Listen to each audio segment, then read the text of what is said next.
কাকা বাবু, এত রাত হলো এখনো ঘুমোসনি? আপনার চোখে জল কাকা বাবু? কই না তো, ঠান্ডা লেগে গেছে বোধহয়।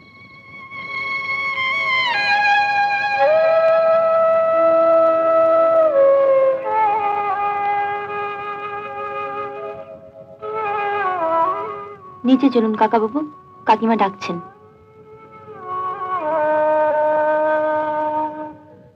ওর ডাকা মানে তো ওই এক কথা, পিঙ্কির বিয়ে। যা হবার নয়।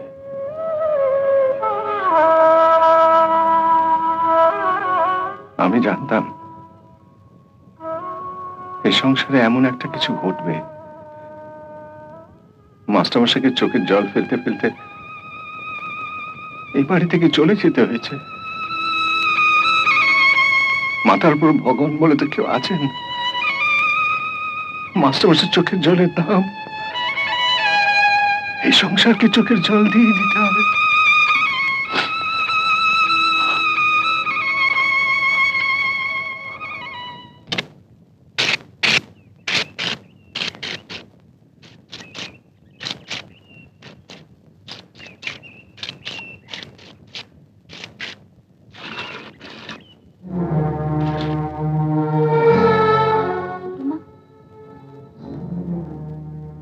কি ব্যাপার, তুমি হঠাৎ? গত মাসে তোর বাবা এখান থেকে গিয়ে সেই যে বিছানা নিল, স্কুলেও আজ যাচ্ছে না, টিউশনে যা করতো সব ছেড়ে দিচ্ছে। সংসার একেবারে অচল। এদিকে কোপাটারও শরীর খুব খারাপ। ভাবলাম তোর কাছে একবার আসি, যদি তুই কিছু টাকা পয়সার ব্যবস্থা করে দিতে পারিস। মামা, আমার ছোট মা। নমস্কার। নমস্কার। নমস্কার। দাঁড়িয়ে কেন, বসুন। বসা আমাকে, আমি আছি, ভেতরে আছি। কিন্তু ছোট মা, আমি কোথায় টাকা পাবো? শুনেছি কলকাতায় নাকি টাকা ওরে। তুই যদি আমাকে একটু ব্যবস্থা করে দিস মা।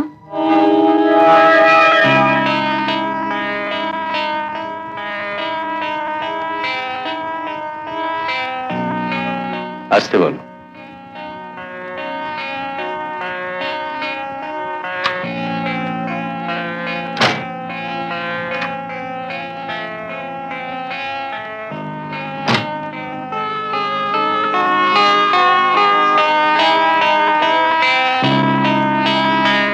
তুমি হঠাৎ?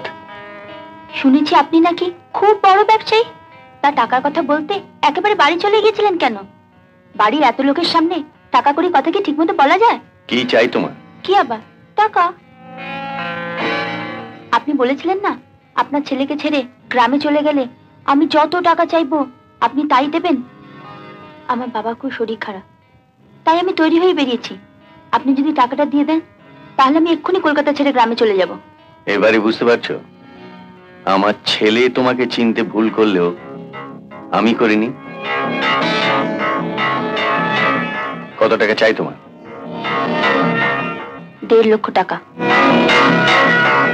টাকার অঙ্কটা শুনে চমকে উঠলেন বলে মনে হলো। তা আপনার ছেলের জীবনের বিনিময় এমন কি বেশি চেয়েছি আমি? এবার ঝিয়ের মেয়েকে ছেড়ে রাজার ঘরের মেয়েকে বউ করে আনবেন আপনি। আপনার ছেলে কত খুশি হবে। কই দিন। এত টাকা আমার অফিসে থাকে না। আমার সঙ্গে বাড়িতে চলো, আমি দিয়ে দিচ্ছি। এসো।